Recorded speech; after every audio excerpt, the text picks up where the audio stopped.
What's good, everybody? This is the boy JC, and what I got before you today is something as simple. Everybody online looking for the right type of memory for the PlayStation 5, and some is not sold on the Gen 4 SSD internals because they cost so much money. And I just want to let you guys know there are alternatives for your storage needs, and that's why I'm here today. What I got before you today is the Samsung T7. This is a very awesome external SSD. You can pick it up from Amazon. And also I got an enclosure right here. This enclosure is the Asus ROG sticks. This one is an enclosure, and I got the enclosure to use with this right here, a Gen 3 PNY M.2 SSD. The reason why I got these two is with these storage options, you can use them on your PlayStation 5, but the only difference is you only can use PlayStation 4 games. The difference between these two are prices. This right here, the Samsung T7, and most people, you see them online, they got a 500 gigabyte storage option, the 1 terabyte memory option, and the 2000 terabytes. I think for people that want to spend a little bit more money, they're gonna go with a 2 terabyte. But in my personal opinion, the 1 terabyte option is the sweet spot. So I would disregard the 500 because the 500 gigabyte storage is just irrelevant at this point. So anything for 1 terabyte, either the external SSD or a Gen 3 SSD, is gonna cost a little bit money. But the difference is, for some odd reason, this little bad boy right here, and you got several others online just like this, it costs a pretty penny. This right here, I believe online, the 1 terabyte T7, this is a very capable internal SSD. I believe this costs over $160. But with the external SSDs like this, for example, they got the Samsung, they got the SanDisk, they got the Adata, they got several of them on the market. They got enclosures like this. This one costs a pretty penny. I like this one. It's very rugged. It's got a ROG. So this one is very rugged. This one costs a pretty penny. That's an enclosure. And in order for you to get your Gen, you could buy a Gen 2 if you want, but if you want a Gen 3 and you want it to work with the PlayStation 5, like an external SSD like the Samsung, you have to have an enclosure. So we got several enclosures on the market, several, ranging from $10 to, like this one right here I use right now is for $56. This is one I like, and it's very simple. This comes with a key as well. This one I can't find a key, so I'm using a regular phone key. And this right here, it comes with a RGB light, so when you plug it in the PlayStation 5, it lights up, and it's good looking, I tell you. So for this one, it's simple. I just use the key, pop it open, and it comes with a screw right here that holds it into place, and you just plug it in right here, and you're good to go. Okay, back to in terms of pricing. These right here, you could find several Gen 3 SSDs on the market. This one is a 1 terabyte, and this one cost me like $89. And the Samsung, this has been my ride and die until the PlayStation 5 update, where I could use the internal SSD, which mostly got to be a Gen 4. So this has been my ride and die. I've been downloading a lot of my PlayStation 4 games on it and play, which I enjoy, but I can't download PlayStation 5 games and play. That's not how it works. You only can do it with the PlayStation 4 games. So if you want to take your games to your buddy house and whatnot, you can do it. You could find several online if you want to go this route, to get the internal SSD Gen 3 and put it inside the enclosure and put it inside the PlayStation 5 for your storage needs.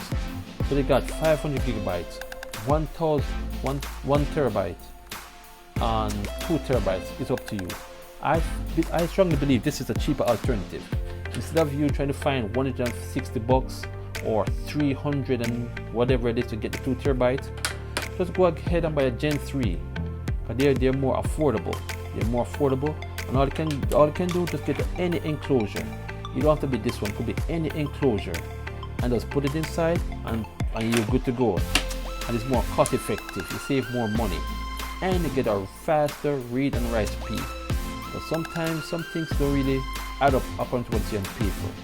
So what I'm gonna do right now, I'm just gonna move my favorite game, God of War, on both of these storage devices, and then I'm gonna do a side by side where I put them on the screen, where you can see the loading. I'll just do a short load of the game, so you could determine which one is the fastest to you, or maybe there won't be a difference in terms of speed. But if you're down to speed, you can check it out. But if you're looking for something that's going to be cost effective, more bang for the buck, this video is for you. Alright, let's get this bad boy together and let's boot up this video. On the left screen, that's the Gen 3 internal SSD, and on the right, that's the Samsung T7. As you can see, both of them kind of come up with Sony interactive entertainment screen, almost identical at the same time, and they're pretty close. The Samsung on the right is 1 megabyte of speed of read and write. The Gen 3 is at over 3000 in read and write. You can see they're very identical. They load up almost at the same time. As you see, as I select new game and everything, look at them.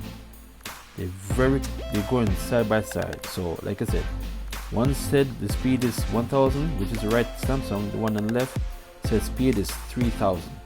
But it's just a slight difference where the game loads up on the screen from both external SSDs.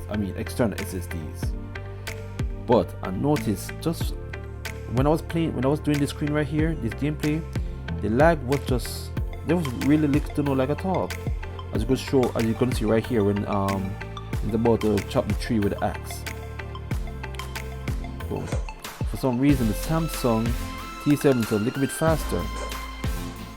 But you can see the PNY Gen 3 is catching up. Very identical. So I make sure I did it as close and accurate as possible.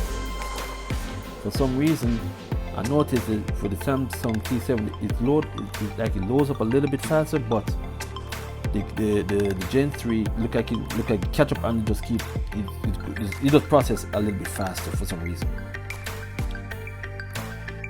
Like I said, I'm not such a great expert at all these things. I'm just an average guy doing a review, and just to show you guys my personal expertise or share my opinion, and you can see right here for yourself. And I'm gonna go further down in the video, and you can see I personally don't see much of a difference. And even if there's a difference, you can see right there on the screen, it's just like a millisecond of a difference. Don't forget, as I'm gonna remind myself, on the left it's the gameplay. On the left it's with the PNY Gen 3 internal SSD. And let me go back over the speed again for that one. Speed for that one is read is 3500 megabits per second, and the write is 1800 megabits per second. And on the right with the Samsung T7, the read and write is 1000 megabits per second. And it's just a slight difference. And also fair to mention, I plugged in both devices with the dual USB Type-C cable in front of the PlayStation 5, and one on PlayStation 5 is reserved for high-speed data transfers. So I can let you see right the difference. And I personally would give an edge to the PNY. I could see where it processes a little bit faster than the Samsung, but I can say just a few milliseconds. And I personally think it's a cheap alternative if you don't want to go that route to spend extra money. You can do the Samsung T7, which is easier. You just plug and play and format. The only difference is with the internals, you just have to put it inside the enclosure, screw it up, and that's it. But you're getting a bang for the buck. You know what I mean? You can't beat that. But I'm gonna end this video right now by saying thank you guys for spending your time to watch this video. I really appreciate you guys subscribing and helping the channel grow, and I'm looking forward to see you guys coming back when I put more videos out. So I'm gonna continue to put out more videos with cheaper alternatives for your PlayStation 5 gameplays and maybe some other television sets. Thanks for tuning in.